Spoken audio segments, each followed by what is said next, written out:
Flaxborough, at first glance, was the sort of town where the most scandalous event of the week might be Mrs. Pindleworth's cat wandering into the vicarage garden and upsetting the begonias. Its streets were tidy, its shops neat, and its inhabitants adept at maintaining the illusion of serene civility. Yet, for Inspector Purbright, it was precisely this veneer of order that often concealed the subtler disturbances of human nature. On a Tuesday morning that promised nothing more than the usual council notices and mild weather, the town was gathering for a peculiar event, the Abbey Guild's annual historical display. It was a tradition that few attended with genuine enthusiasm, preferring tea and conversation over dusty manuscripts and faded ecclesiastical vestments.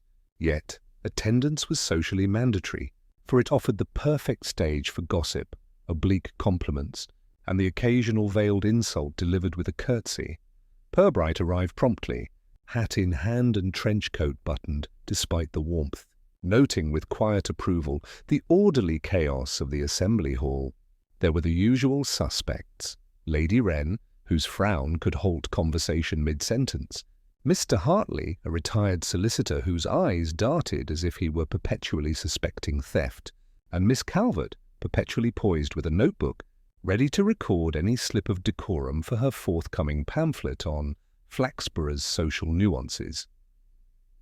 What caught Purbright's attention, however, was not the predictable assembly of officious citizens, but the arrival of Reverend Silas Dunning, a man whose mild manner often masked an unnerving precision. He entered quietly, carrying a small, crimson-bound volume, which he placed with exaggerated care on a side table. For a moment the hall was still, save for the soft creak of the oak floorboards and the faint rustle of ladies adjusting their gloves. It was during the unveiling of the Abbey's restored 16th-century mural, however, that the quiet disruption occurred. As the velvet cover was drawn aside, a collective gasp echoed, not for the beauty of the fresco, but for an unexpected addition to it. Smudged across the painted scene of the Abbey's founding monks, in a dark, almost sanguine streak, was a message: "Justice is watching." A ripple of murmurs followed. Lady Wren pinched her gloves in distress. Mr. Hartley muttered something that sounded suspiciously like a suggestion of sacrilege.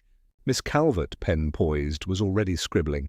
Reverend Dunning's eyes narrowed, though he made no outward show of indignation. Purbright, conversely, remained politely still, his expression neutral, but his mind already at work. He noted, as he often did, the subtle variations in posture, the barely perceptible glance exchanged between Miss Calvert and a young attendant, and the faint, anxious shift in Lady Wren's stance. Nothing overt yet, but something had shifted. It was, of course, possible that the message was a prank, though even Purbright knew that in Flaxborough pranks had a way of exposing more than just humour.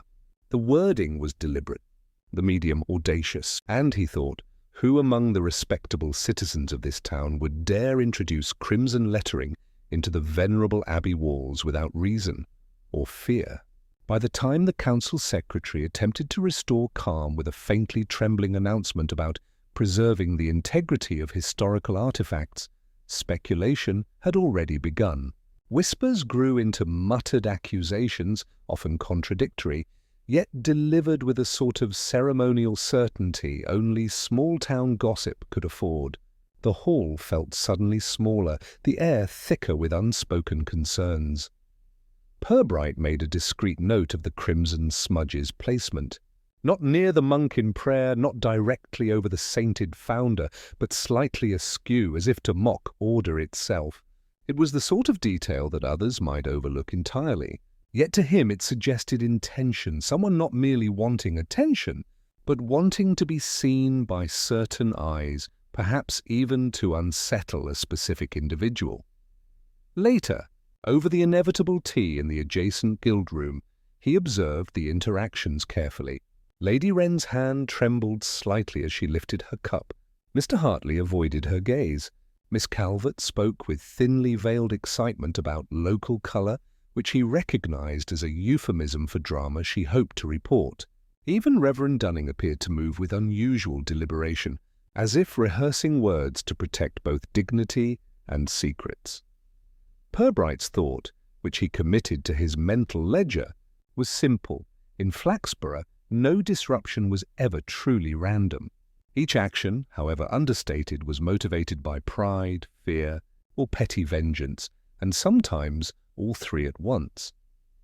The day ended with the mural cordoned off, the message photographically documented, and the townsfolk departing with a mixture of scandalized amusement and mild suspicion. Purbright lingered, allowing the quiet to settle, imagining the ripple effect that the small crimson smear might have over the coming days. He was certain it would be discussed, speculated upon, and ultimately misinterpreted, but only the patient observer, he knew, would begin to see the threads linking intention to consequence. As he left the Abbey, his mind turned, as it so often did, to the human element. Small towns thrived on reputation, and reputation was fragile. In a week, the fresco might be cleaned, the ink removed, but the memory of the intrusion would remain, quietly shaping behavior and alliances. And somewhere in the town the instigator was likely smiling, pleased that the smallest gesture had disrupted the ordinary so thoroughly. Purbright lit his pipe outside the Abbey gates and allowed himself a small, wry smile.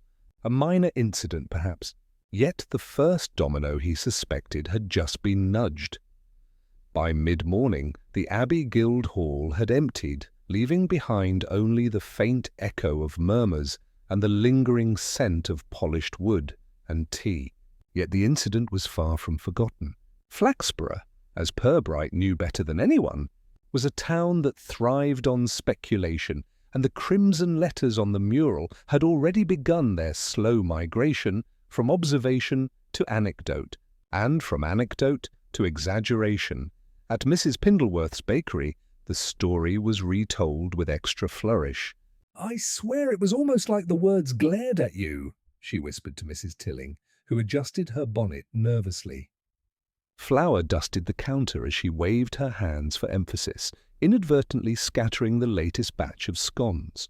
By the time the tale reached the post office, it had become a warning, a portent even, that someone in Flaxborough was keeping watch, and perhaps judging every polite lie or minor social oversight. In the vicarage, Reverend Dunning was hearing a different version entirely. The organist had added his own detail, that the letters had a faint smell of ink that suggested urgency, a subtle suggestion that the Abbey itself had been marked with a personal grievance. Dunning, however, was concerned not with the metaphysics of scent, but with the propriety of parishioners speculating aloud. Still, he could not escape the sense that the event had set some delicate equilibrium teetering. Across town, Lady Wren's luncheon table was charged with whispered conjecture. "Perhaps it's a warning," she said crisply, eyes flicking over the assembled ladies, each conscious of their own reputations and possible past indiscretions. "Or maybe," she added with the faintest sigh of exasperation, "it is merely the work of some mischievous youth who thinks to amuse himself at the Abbey's expense." The ladies nodded, some more convincingly than others, for in Flaxborough, nodding was an art, a form of social currency that carried the weight of approval without ever committing to certainty. Even Mr. Hartley, typically reserved to the point of near invisibility, found himself cornered by neighbours eager to hear his opinion. He offered the mildest of speculations, observing that the choice of words seemed carefully selected, but adding that the authorship could just as easily be coincidental or opportunistic. His tone, however measured, suggested he knew more than he admitted, and attentive listeners sensed the faintest hint of unease in the formerly unshakable solicitor. Meanwhile, Miss Calvert had already begun to chronicle the event in her notebook. Every whispered version, every discrepancy was recorded with meticulous care. To her, the town's retellings were a form of theatre, each embellishment a revelation of character. She paused occasionally to raise her eyes and observe the reactions of those around her, noting who spoke freely and who hung back, reluctant to colour the tale with their own voice. Even minor hesitations, she knew, were themselves instructive. Purbright, for his part, observed all of this with quiet attention, sipping his tea in the guild's adjacent room and allowing the story to reach him in fragments rather than as a coherent narrative. He noted how each retelling revealed more about the teller than about the event itself. Mrs. Pindleworth's flair for drama, Lady Wren's desire for moral superiority, Mr. Hartley's cautious intelligence, and Miss Calvert's hunger for narrative authority. Even the young clerk who had cleaned the Abbey steps offered a half-formed opinion, eager to sound discerning, yet inadvertently revealing his own anxieties about social standing. By late afternoon, the town seemed to have reached a consensus of sorts, though it was, in truth, a consensus of unease. Speculation was beginning to crystallize into mild accusations, yet none dared speak directly to the person most likely to be concerned. Letters exchanged between acquaintances suggested that some residents were quietly seeking confirmation of events, while others plotted carefully how to broach the topic without appearing intrusive. In all of this, the tension was subtle, a low hum beneath polite conversation. Purbright wandered the streets briefly, noting the small signs of disrupted routine. Shopkeepers lingered at counters longer than necessary, hoping to overhear hints. Children repeated fragments of the tale with imaginative flourishes. Even the riverbank walkers paused occasionally to comment on the unusualness of the day. The town had been nudged from its habitual rhythm not by force, but by suggestion, and each citizen responded in a manner consistent with their personality, social ambition, or sense of propriety. By evening, the ripple of gossip had returned. To the guild, this time in the form of letters and cautious phone calls, each message slightly different from the last, amplifying tension without ever resolving it. Purbright understood perfectly that the story's true significance lay not in the words painted on the wall, but in how the town reacted to them. The letters would fade, the abbey would be cleaned, but the impressions left in minds and reputations would persist, forming the lattice upon which the investigation would soon unfold. And so, as the lamplight flickered across the cobbled streets, Purbright considered the careful interplay of fear, curiosity, and pride. He did not yet know who had left the message or why, but he knew that in Flaxborough revelation required patience. Observing reactions, listening to retellings, and noting subtleties of tone and gesture would guide him far more than any hurried assumption.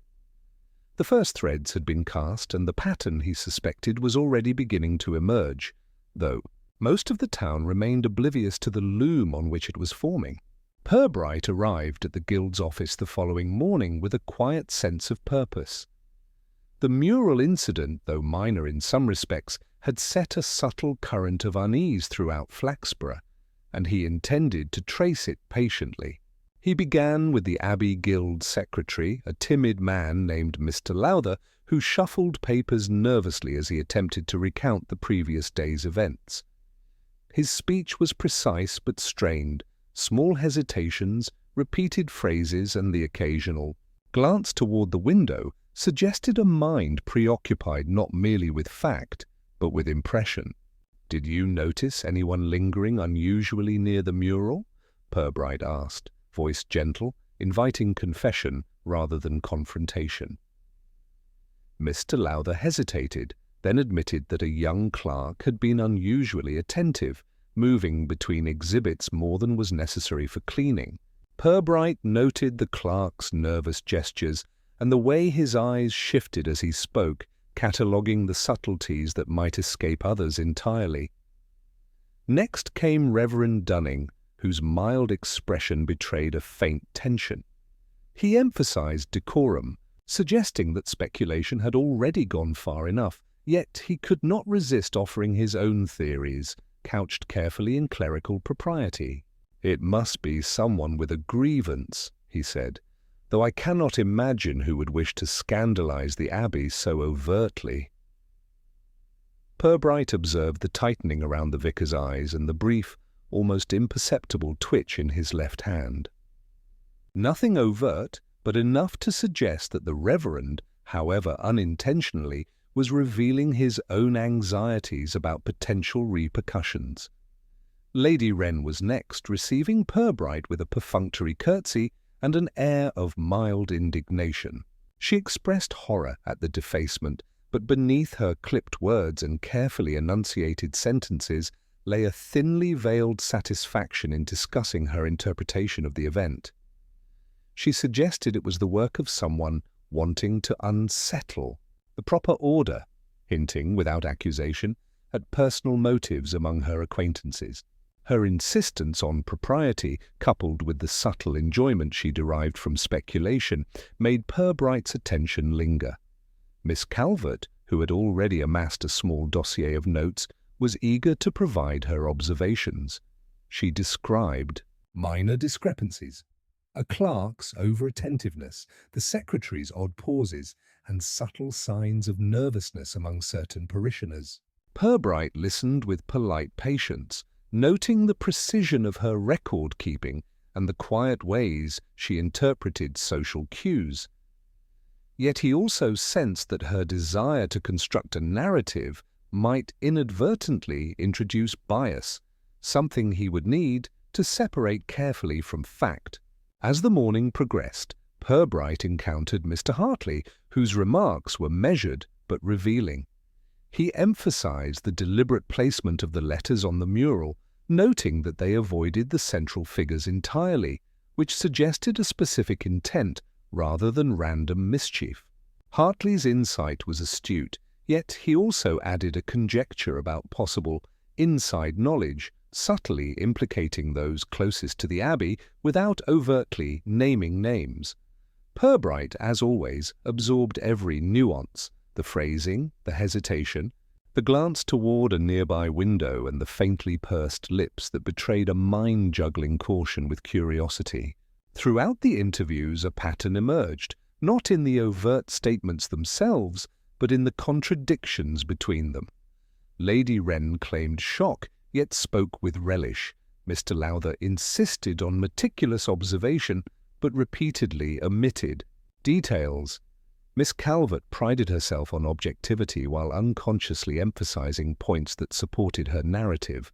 Even Reverend Dunning, devoted to propriety, betrayed a hint of unease that suggested his understanding of the town's undercurrents went beyond mere clerical interest.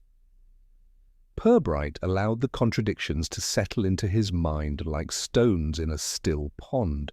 Each statement, each hesitation, each carefully chosen word added layers to an invisible pattern.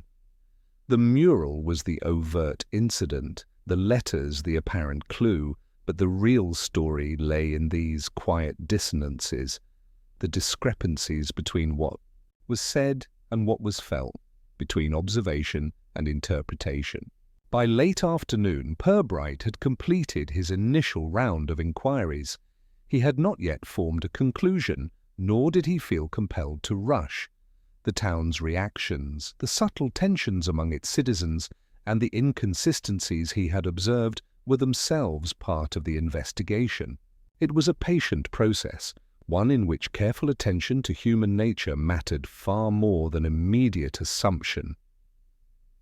As he walked the streets toward the Guild's tea room, he noted the faint signs of social calculation, a shopkeeper who lingered to catch a snippet of conversation, a couple of ladies quietly comparing notes, and the clerk from the Abbey who appeared unusually alert as he passed by.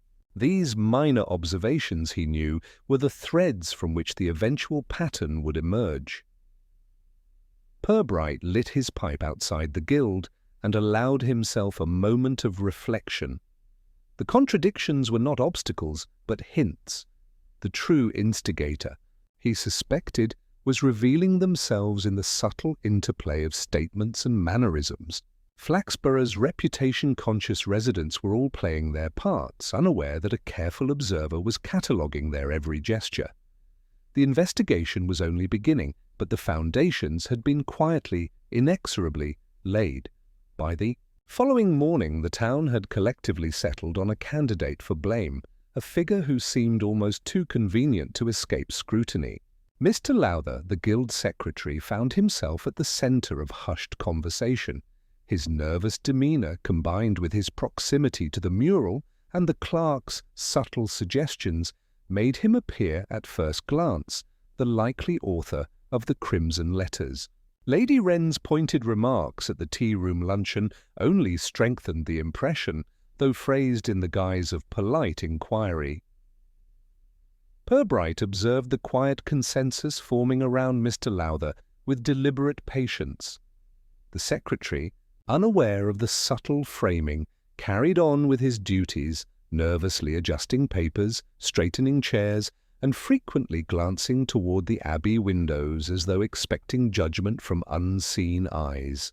It was precisely the kind of behavior that would, in any ordinary town, seem damning. Yet Purbright, attuned to the minutiae of human conduct, withheld any outward sign of opinion. Town councillors, ever eager for resolution, leaned toward a neat conclusion. The mayor suggested a formal reprimand, and several committee members nodded in agreement, content that a small, plausible culprit had been identified.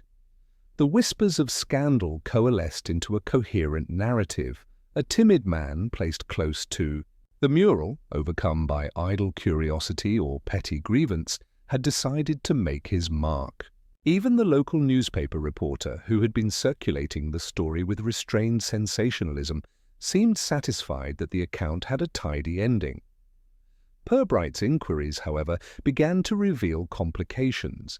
He noted that Mr. Lowther's movement the day of the incident had been observed by multiple independent witnesses, all reporting minor inconsistencies that, while subtle, suggested a presence elsewhere during key moments. One clerk had seen him delivering documents to the vicarage, another had noticed him helping the organist carry hymnals, all innocent acts, yet each an alibi in itself.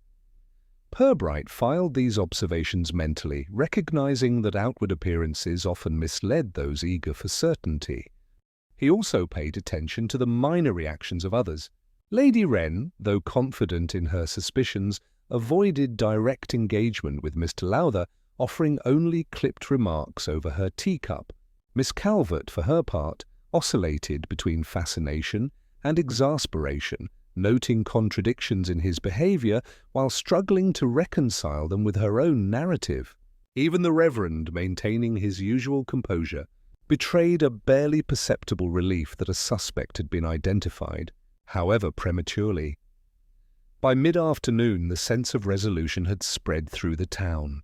Conversations in shops on the riverbank and at the post office reflected a polite consensus. The mystery had a face, and it was one small enough to satisfy the communal appetite for accountability.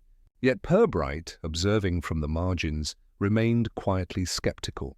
The neat alignment of suspicion, he noted, was itself a social construct, a convenient fiction bolstered by expectation rather than evidence.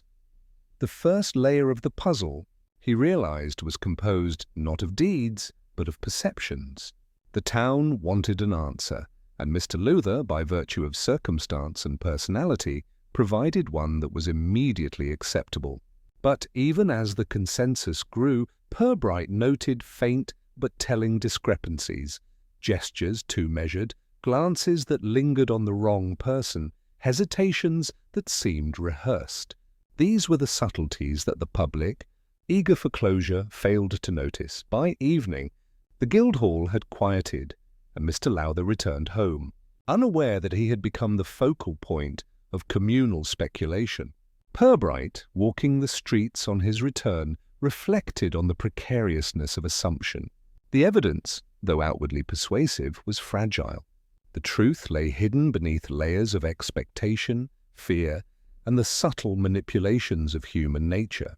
The town might have a suspect, but the inspector knew that patience, observation, and an eye for contradiction would soon reveal whether that suspicion had any foundation in reality.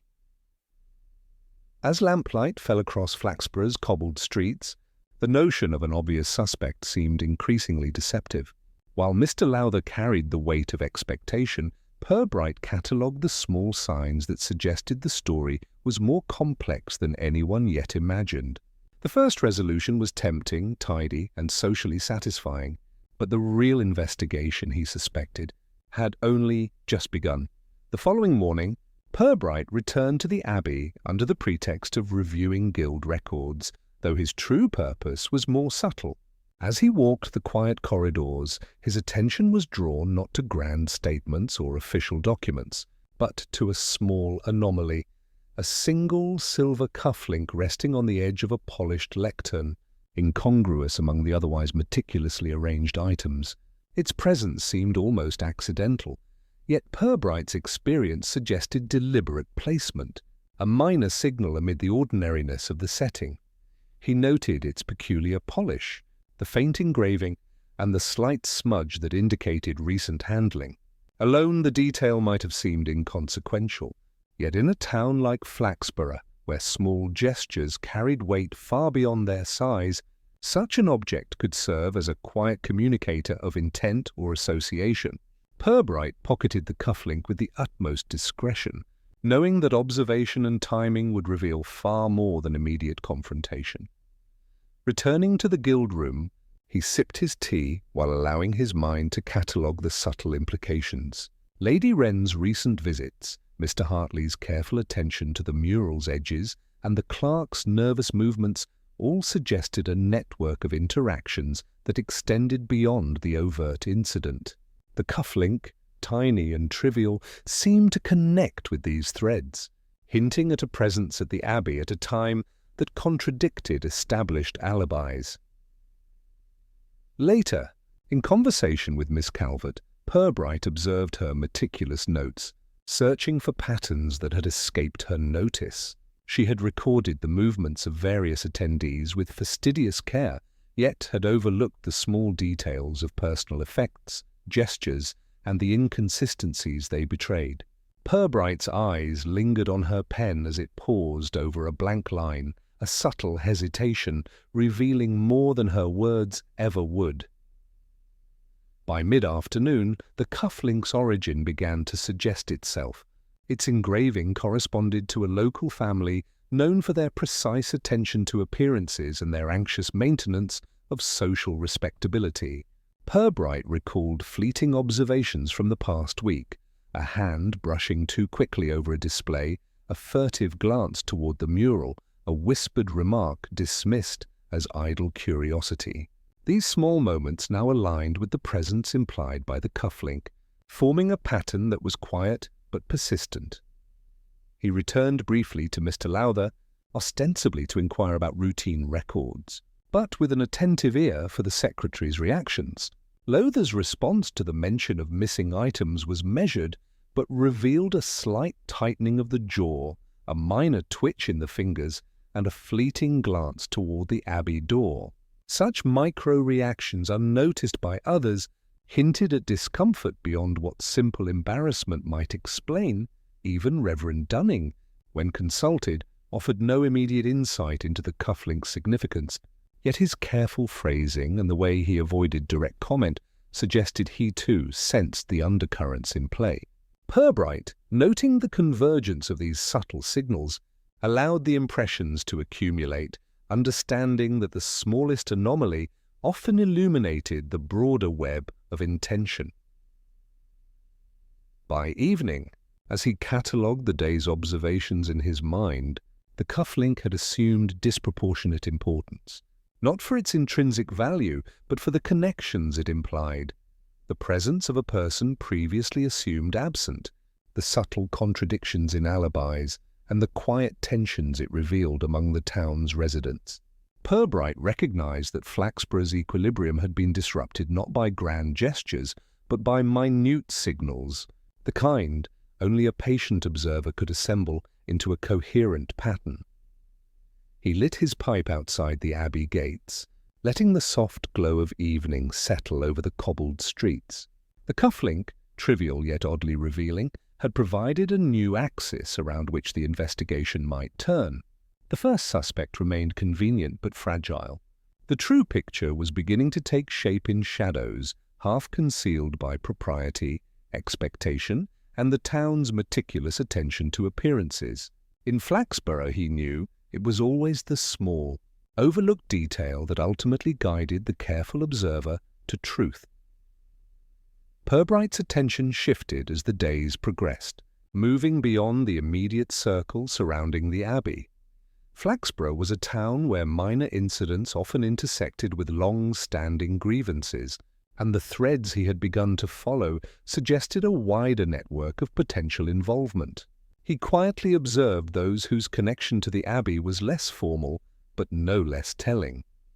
The local historian, Mr. Fenwick, emerged as a figure of interest. Though outwardly genial, his knowledge of the Abbey's past carried an intensity that suggested personal investment. Purbright noted the way Fenwick lingered over the mural, examining its edges with meticulous attention, his fingers unconsciously tracing the frame. There was a subtle possessiveness in his gaze, a sense that the Abbey's reputation and every detail of its history were matters of private import. At the town's market, a retired military officer, Colonel Bristow, exhibited a combination of curiosity and guardedness. He inquired after the incident with a measured interest, yet there was an imperceptible edge in his tone, as if he were weighing information for its strategic value. Purbright observed how the Colonel's questions prompted cautious replies from vendors, whose eyes darted to nearby patrons. Even trivial remarks carried weight, revealing alliances and tensions that extended beyond social niceties. A shopkeeper, Mrs. Galloway, proved equally revealing. She had been seen handling documents intended for the Abbey, and seemed to know more than she initially disclosed. Her comments, framed in the guise of casual observation, contained subtle inaccuracies that hinted at partial knowledge rather than complete ignorance.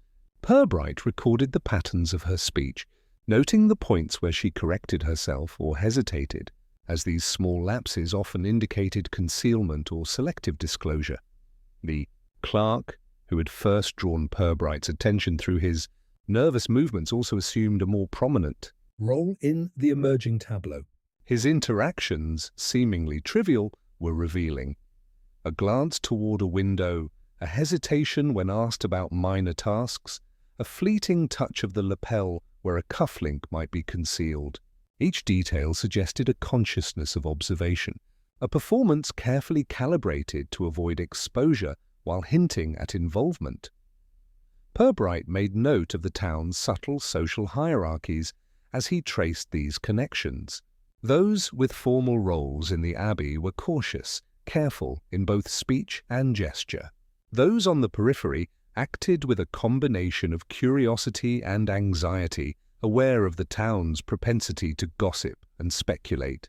Every interaction offered clues, and each seemingly trivial detail, an aside in conversation, a lingering look, a choice of words, added texture to the emerging picture. By midweek, the scope of potential suspects had expanded considerably. The initial assumption that the secretary was the primary instigator had begun to lose weight, replaced by a more complex understanding of motives and opportunity. Personal grievances, long-standing rivalries, and the subtle protection of reputation intersected, creating a lattice of interactions that required careful analysis. Purbright observed the residents quietly, cataloguing their tendencies. Lady Wren, still conscious of propriety, displayed controlled curiosity toward Fenwick, hinting at past disagreements. Mr. Hartley maintained his analytical distance, yet his attention lingered on those whose movements suggested familiarity with the Abbey's private spaces. Even Miss Calvert, documenting with zeal, could not entirely conceal her own bias, the subtle influence of personality shaping the record she sought to maintain. By evening, Purbright returned to the guild, pipe in hand, reflecting on the broader field he had mapped. The network of actors extended beyond the obvious suspects, each bringing unique potential motives and opportunities. The town's social fabric, tightly woven with history, reputation, and latent rivalries, provided a rich tapestry in which the mural incident had become a fulcrum. The investigation, he realized, would require more than surface observation. It demanded attention to nuance, timing, and the interplay of personality, all of which could illuminate the subtle intentions behind a seemingly trivial act. The calm that had settled over Flaxborough was abruptly disturbed when a second, more tangible event occurred.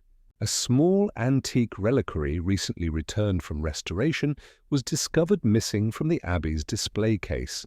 The theft was neither violent nor overtly destructive, but its timing, coming so soon after the mural's defacement, immediately drew attention and speculation.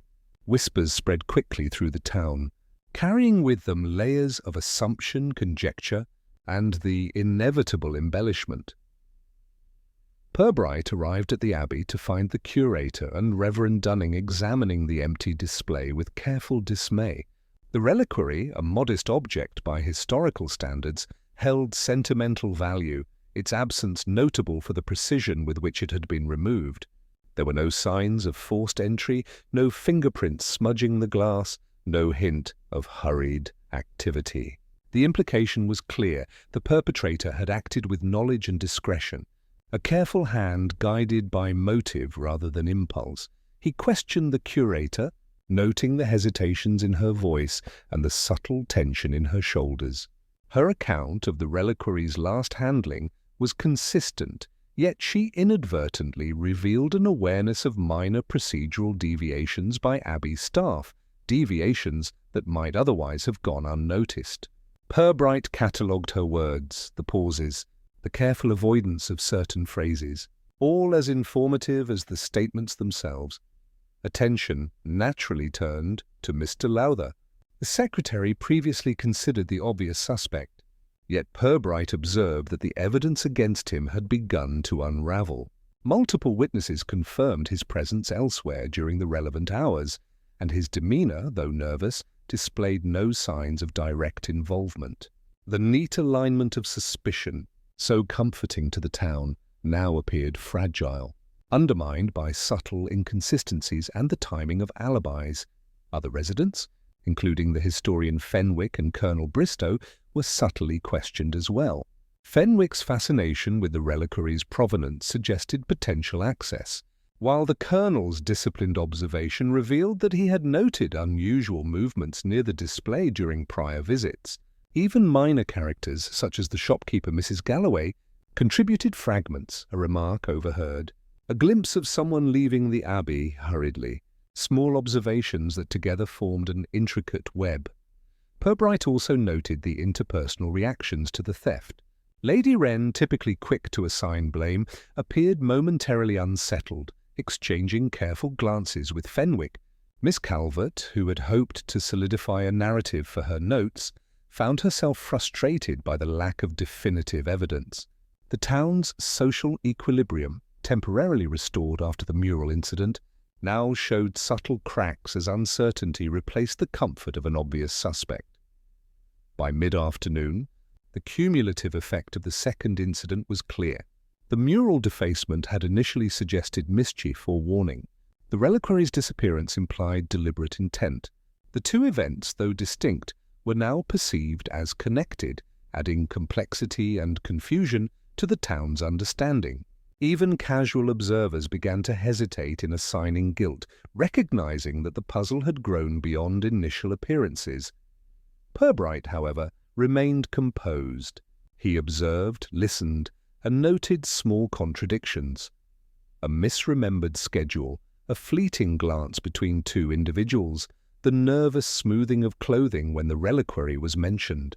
These details, though inconspicuous to the town, were the threads that would ultimately guide him toward the truth. The second incident, he reflected, had achieved more than theft. It had revealed character, intention, and the subtle dynamics that governed Flaxborough's social fabric. As dusk settled over the Abbey, he allowed himself a brief pause outside the gates, pipe alight. contemplating the layers of motive and opportunity now in play. The first suspect had been convenient but inadequate. The true story required careful sifting of contradictions, small cues, and human behavior.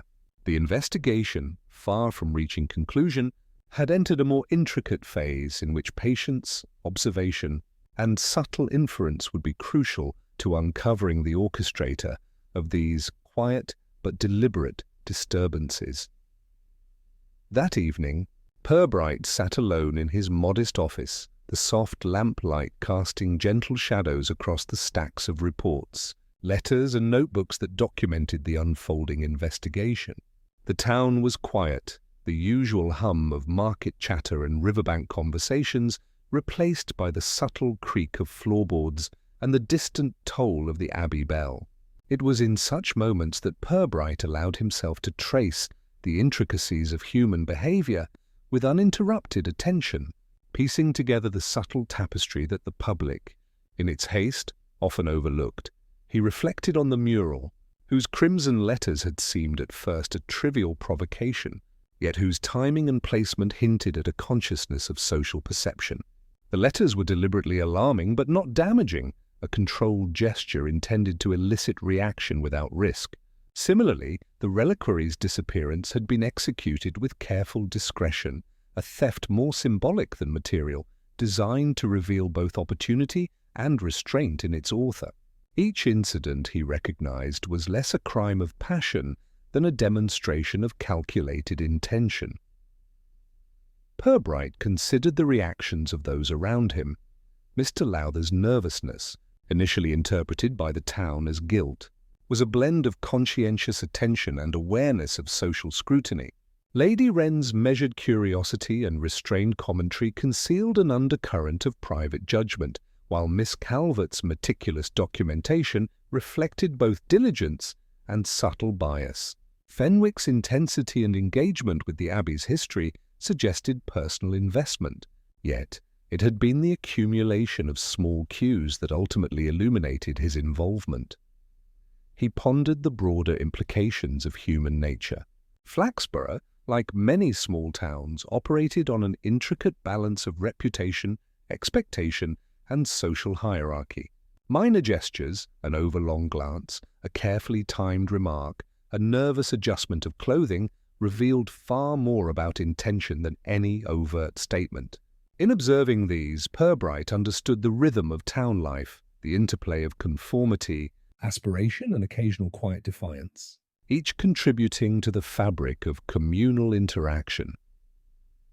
His mind returned to the cufflink, discovered weeks earlier, and seemingly inconsequential yet ultimately pivotal. The object, trivial in isolation, had served as a marker of presence and attention, a silent signal linking action to individual. Purbright mused on the significance of such details, how often, in ordinary observation, the world offered minor cues that, when carefully collated, rendered the invisible visible. He made a mental note to retain the object, not merely as evidence, but as a reminder of the power inherent in small, overlooked facts. The inspector's thoughts also turned inward. He reflected on his own method, patient observation, attention to subtle contradiction, and the cultivation of social trust without intrusion. The investigation's progress was not due to confrontation or force, but to the careful threading together of behavioral evidence, the recognition of inconsistencies, and the quiet prompting of revelation through circumstance. The satisfaction derived not from theatrical resolution, but from the clarity that emerged when human nature was patiently understood. He reviewed the network of interactions that had occupied his attention for days: Fenwick's gestures, the clerk's nervous habits, the curator's inadvertent revelations, and the subtle social positioning of Lady Wren and Mr. Hartley. Each had contributed, consciously or unconsciously, to a map of intention and influence. The mind, he reflected, was often its own betrayer, revealing motive through micro-behavior long before words confirmed it. Purbright allowed himself a rare moment of wry amusement.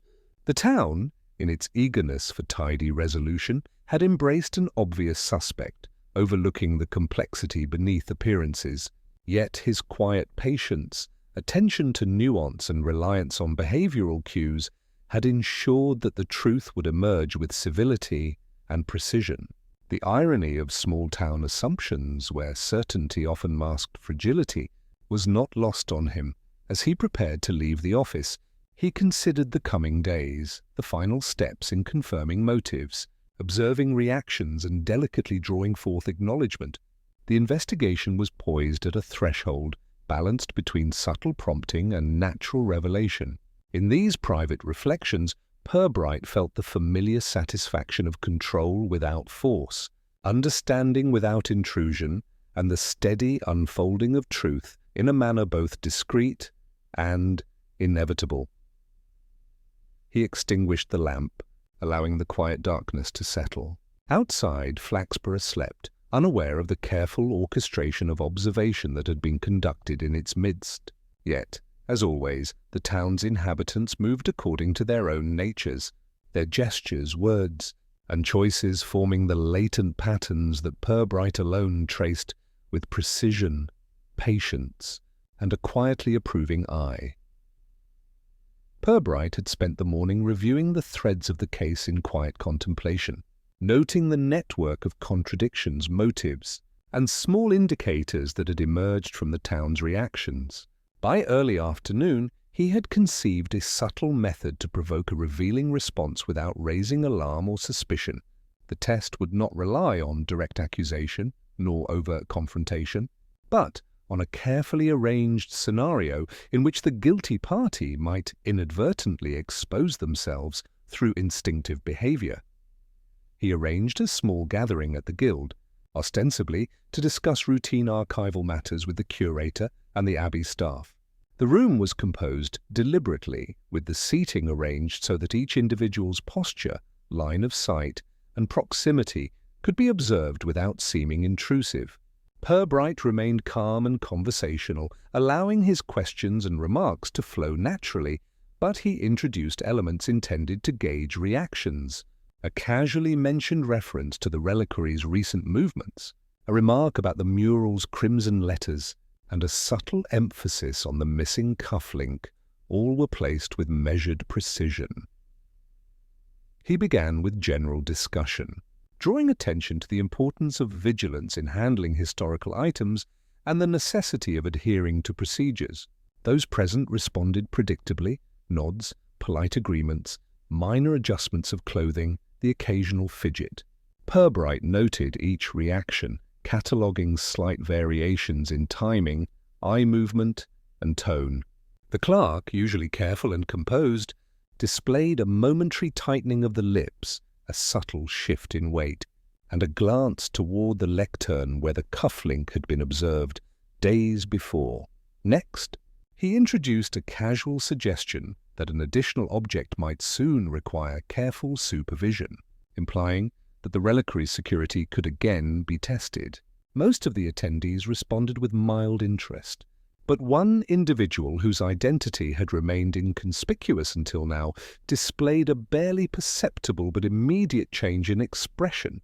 Eyes narrowed, hand paused mid-gesture, and a faint flush in the cheeks. It was fleeting, yet precise, the kind of involuntary reaction that spoke volumes to a trained observer. Purbright allowed the moment to pass without comment, continuing the conversation in neutral terms while observing the group. He noted how the same individual's subsequent remarks were more carefully measured than usual, a slight overcompensation that betrayed consciousness of scrutiny. Other members remained composed, their behaviors consistent with prior observation, reinforcing the subtle contrast. The inspector then casually mentioned the mural again, describing its restoration with neutral interest, and noted how the wording of the letters had been photographed for archival purposes. Again, the target of his test responded in a way that was just beyond normal attention. A minor frown, a fleeting clench of the fist, a glance toward the door as though calculating the potential for intervention. These were small, almost imperceptible cues, but sufficient for Purbright to confirm the alignment of suspicion that his prior observations had suggested. By the end of the afternoon, the test had yielded what he required. No words had been spoken that explicitly implicated anyone, yet the sequence of unconscious responses, micro-gestures, and heightened vigilance provided the confirmation he needed. The rest of the group departed, unaware that the subtle experiment had revealed the truth in a quiet, disciplined manner.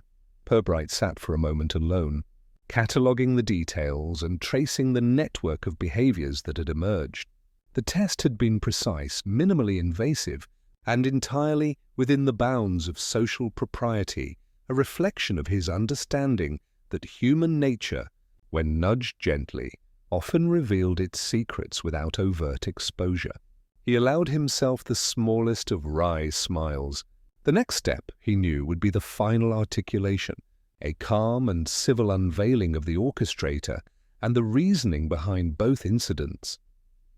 The guild meeting room was arranged with a quiet formality, the afternoon light filtering through tall windows onto polished wood and neatly stacked documents. Purbright had invited all relevant parties under the guise of a routine discussion about Abbey records, ensuring the setting was calm, neutral, and conducive to conversation. Those present, Mr. Lowther, Reverend Dunning, Lady Wren, Miss Calvert, Mr. Hartley, the clerk, and several minor Abbey staff occupied their customary seats, each aware of the inspector's measured composure, but unaware of the purpose behind the assembly. Purbright began with courteous acknowledgments, commenting on the recent restoration work and expressing general satisfaction with the care taken in handling artifacts. His tone was deliberately light, the words flowing easily while he observed each individual's reactions, noting the subtle tensions that lingered like shadows in the corners of the room. No one spoke of the mural or the missing reliquary, yet their awareness of both was palpable. Gently, he introduced the incidents themselves. The mural's crimson letters, the disappearance of the reliquary, and the small cufflink discovered earlier were recounted in neutral, factual terms. He emphasized timing, placement, and the observations previously noted, drawing attention to details that had previously seemed trivial. The room remained polite but attentive, eyes flicking, hands adjusting, postures shifting in response to his calm narrative. The first incident, he said, was, by outward appearance, mischief. The letters on the mural startled those who saw them, and naturally, suspicion fell upon the secretary, Mr. Lowther, who had been near the scene. He paused, allowing the weight of the comment to settle without comment on guilt. Yet when we examine movement, opportunity, and alibi, we find that appearances can be misleading. He then described the second incident with equal precision. The reliquary's removal was deliberate and careful, executed without haste or visible disruption. Micro-observations, the brief frown, the fleeting glance, the handling of objects with calculated care, revealed the orchestration behind what might otherwise be mistaken for chance. As he spoke, the room remained silent, each listener weighing the subtle cues and contradictions he had carefully catalogued. Purbright's voice carried gently into the nuances of behavior. The clerk's nervous attention, Fenwick's lingering examination of displays, Lady Wren's controlled curiosity, and the slight overcompensation in gestures from one particular individual. His emphasis was not accusatory but analytical, allowing the behaviors to speak for themselves. The silent communication, he suggested, revealed more than words ever could. Finally, he turned his attention to the person whose unconscious reactions had aligned with the cumulative observations, Mr. Fenwick, the local historian. Purbright recounted the micro-reactions, the tightened lips, the subtle flushing, the furtive glances that had surfaced during casual inquiries and the carefully staged test. He connected each small clue, the cufflink, previously overlooked, the handling of the reliquary, the apparent proximity to both incidents, and the careful avoidance of incriminating statements. "It is clear," Purbright said softly, "that the mural's lettering was a provocation, intended to unsettle the Abbey's community, while the reliquary's removal was an act calculated to suggest mischief without immediate detection. The cufflink and other minor signs pointed to your presence and engagement with the events at precise moments. He looked steadily at Fenwick, whose composure faltered just enough to confirm the deduction. Purbright continued without dramatics, linking motive with opportunity. Fenwick had long been invested in the Abbey's historical integrity and personal reputation, yet small slights and rivalries had driven him to orchestrate these incidents. His intent had been neither malicious nor destructive, but a combination of protest, control, and a desire to assert subtle influence over the perception of the Abbey and its keepers. Every choice, every small act, now fell into place, revealing a pattern that was as deliberate as it was understated. The room remained civil, though the undercurrent of revelation shifted dynamics subtly. Fenwick, recognizing the precision of Purbright's deductions, nodded in quiet acquiescence. No raised voices, no dramatic confrontation, only the gentle acknowledgement of truth laid bare with calm reasoning. The other attendees absorbed the explanation, their prior assumptions giving way to an appreciation of the intricacies of human behavior and the town's social subtleties. Purbright concluded with a reflection on perception, intention, and the quiet orchestration of events. He emphasized that Flaxborough's equilibrium had been gently disrupted, not by overt violence, but by the interplay of small gestures, minor contradictions, and deliberate actions designed to provoke reflection and reveal character. The room, now settled, understood that the resolution was complete, measured, and consistent with the town's understated rhythms. As the meeting dispersed, the Abbey returned to its ordinary hum of activity. Observers quietly resumed their routines, aware that the incidents had been part of a deliberate sequence, and yet grateful for the civility with which the truth had been revealed. Purbright remained in his seat for a moment longer, cataloguing reactions, noting lingering expressions of thought, and confirming that the town's social balance, though subtly shifted, remained intact. The investigation was concluded quietly, precisely, and entirely within the bounds of propriety that defined both the town and the inspector's methods. In the days following the revelation, Flaxborough slowly returned to its accustomed rhythms, though subtle shifts lingered beneath the surface. Conversations at the market were more measured, with an unspoken awareness of the events that had transpired. Shopkeepers adjusted their glances and gestures, careful now to avoid assumptions that might seem premature, yet unable entirely to suppress the memory of the mural and the reliquary. The town had absorbed the lesson that appearances could deceive, and that civility often masked a network of intentions. At the Abbey, the mural was restored to its original condition, the crimson letters removed with meticulous care. The reliquary was returned to its display, polished and secure, and the cufflink, inconspicuous yet retained by Purbright for records, remained a quiet reminder of the small details that had guided the investigation. Staff resumed duties with precision, their movements more deliberate, their conversations circumspect, as if the events had subtly shifted their understanding of responsibility and vigilance. Mr. Lowther, once the focus of undue suspicion, carried himself with measured relief, his nervous manner tempered by the clearing of his name. The town's attention, while still present in whispers, now respected the integrity of his alibi. He moved among acquaintances with cautious composure, quietly conscious of the balance between past misjudgments and present propriety. Fenwick, having acknowledged the truth, retreated to the margins of the Abbey's social sphere with a quiet dignity. His knowledge and investment in the Abbey's history remained intact, yet there was a subtle humility in his posture, a recognition that careful observation and patient deduction had illuminated actions that otherwise might have gone unnoticed. The townsfolk, aware of his involvement, treated him with a mixture of curiosity and measured respect, as befitted a man who had orchestrated disturbances without overt confrontation. Lady Wren, while maintaining her characteristic propriety, spoke less frequently in the immediate aftermath, reserving comments and observing the subtle recalibration of social roles. Miss Calvert, notebook in hand, continued to document events, now with greater attention to nuance and the limitations of inference.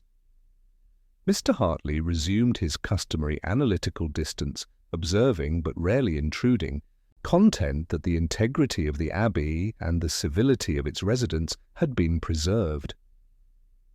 Purbright returned to his paperwork with the familiar calm that accompanied resolved investigations. Reports were drafted with meticulous care, notes filed and catalogued, and correspondence attended to with quiet diligence. The investigation, though concluded, remained a subtle testament to the importance of patience, observation, and attention to human behavior. The town's equilibrium, though momentarily disturbed, had been restored without spectacle, reinforcing the understated rhythms of Flaxborough life. Even the ordinary routines, market visits, riverbank strolls, and casual encounters in tea rooms were now shaded with a faint awareness of observation, attention, and consequence. Residents moved with the knowledge that their actions and gestures, however trivial, could carry weight, and that the inspector's quiet methods had revealed truths hidden beneath the surface of politeness and routine.